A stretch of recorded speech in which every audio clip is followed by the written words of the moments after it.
So here's the thing about Ellie. Everyone knows she's immune. She got bit. She didn't turn. Game over, right? She's the cure. She's the miracle.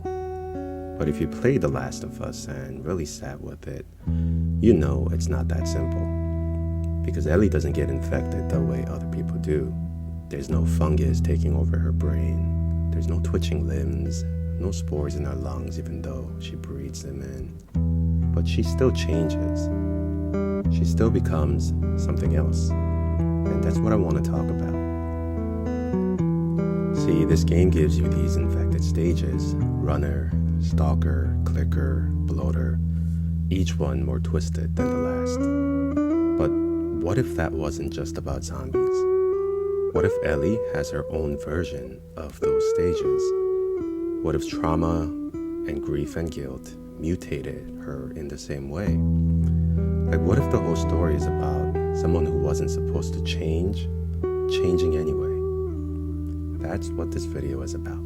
How Ellie transforms, not through spores or bites, but through the weight of everything she goes through, her own emotional infection. Because by the time we reach the end, she might still look like herself, but she's not the same, not even close.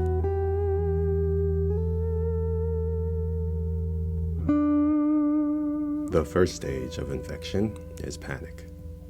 The body is still trying to be human, but something is taking over beneath the surface. That's a runner. And that's what Ellie becomes after David.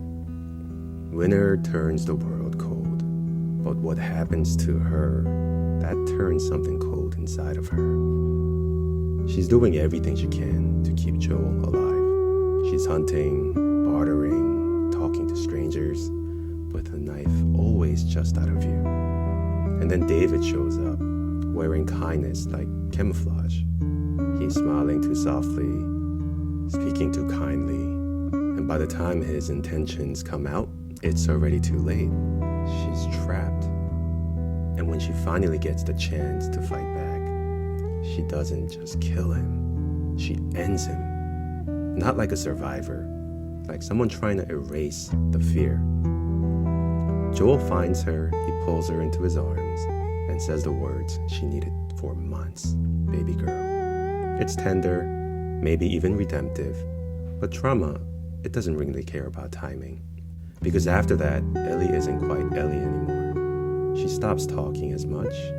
The lightness and humor, it's gone. The wonder in her voice, it's replaced by calculation. And that's what makes this moment her first transformation. After David, something shifted in how she sees the world. Runners move without purpose. They sprint because standing still is worse. They lash out because they don't know what else to do. It's the terror of something just beginning to take hold. And Ellie, she keeps moving. She never talks about what happened, doesn't ask to. She carries the silence like a second skin, not healing from it, not processing it, just absorbing it. And that's what trauma looks like in its first form.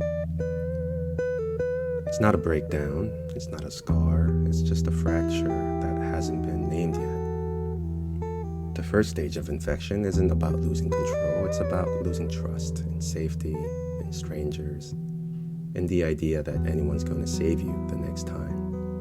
And that change is already happening in her. It's already in her bloodstream.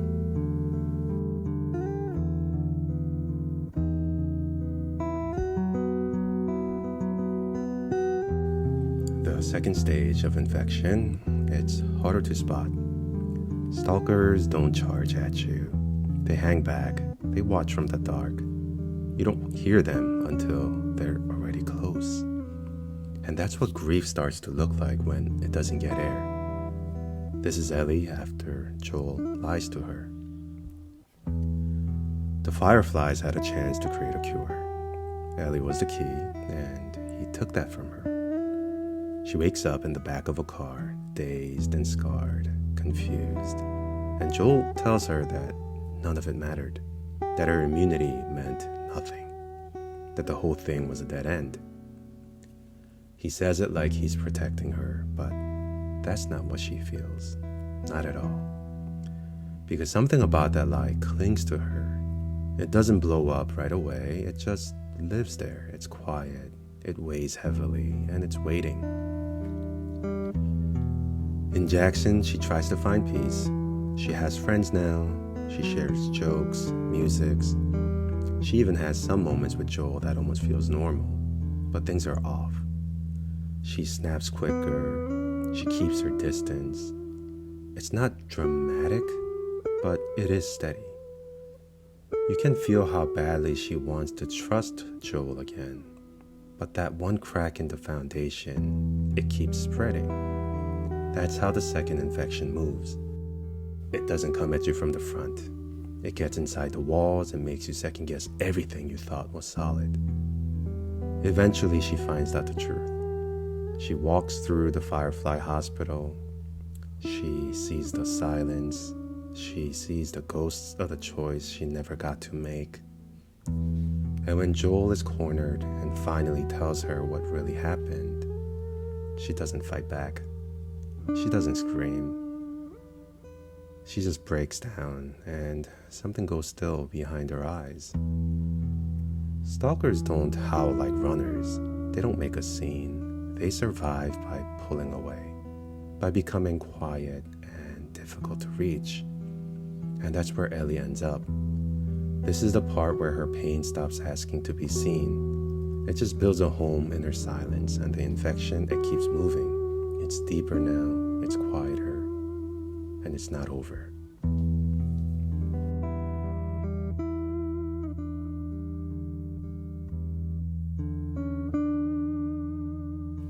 The third stage is the clicker. By now, the infection has taken over everything. The host can't see, it can't think. It just hears something and it lunges forward. And that's Ellie after Joel's death. The grief doesn't knock her down, it just pushes her forward. It sets her moving before she even knows where she's going. She draws a line on the map and she follows it, not because it leads to healing, but because stopping would mean feeling everything, and that's too much for her. In Seattle, she's tuned to pain like a clicker to sound.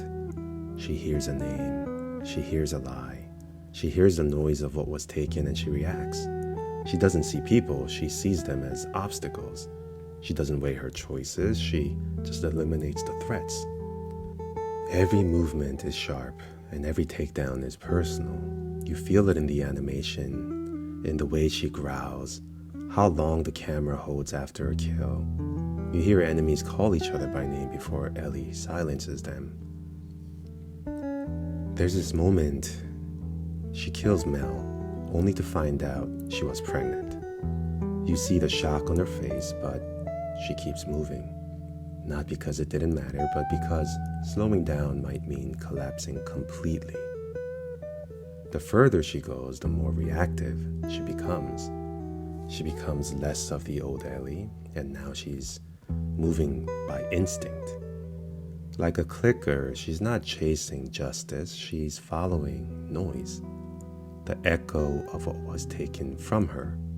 The hope that if she moves fast enough and hard enough, the world will make sense again. But it won't. And by the time she realizes that, there's almost nothing left of her to come back.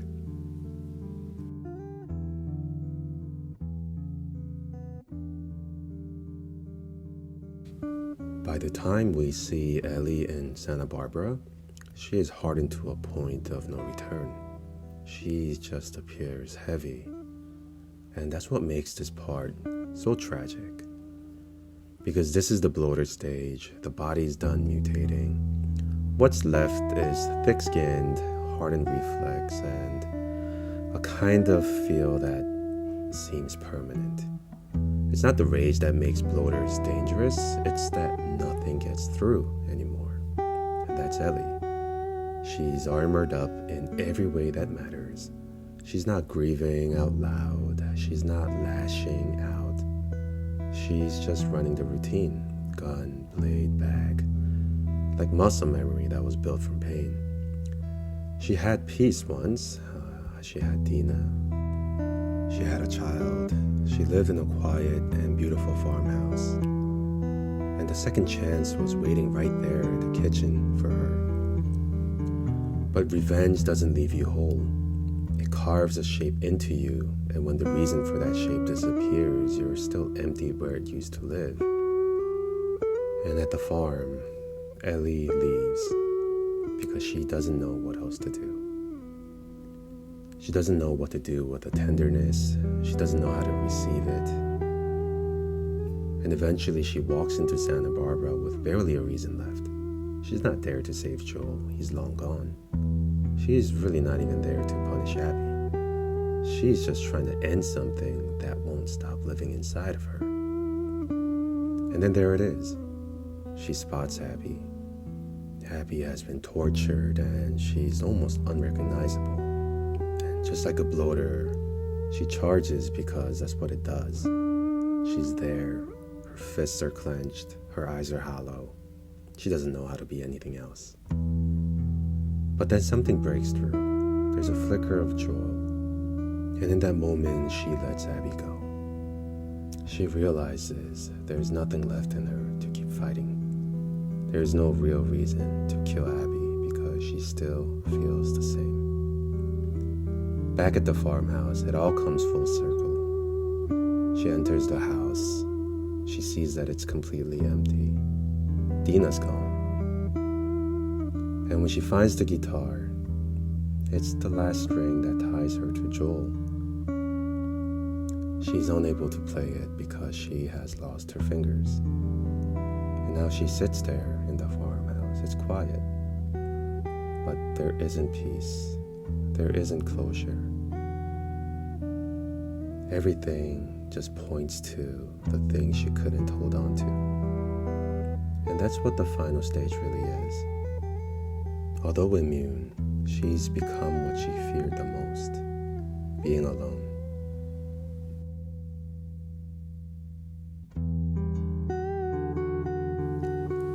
Ellie endured everything the world threw at her, the monsters, the betrayals, the bloodshed.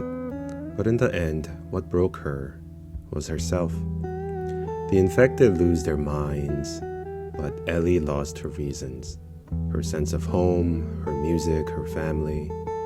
And when the dust settled, she was still standing, but she was alone. Which in some ways is the cruelest outcome of all, because that was her greatest fear from the very beginning.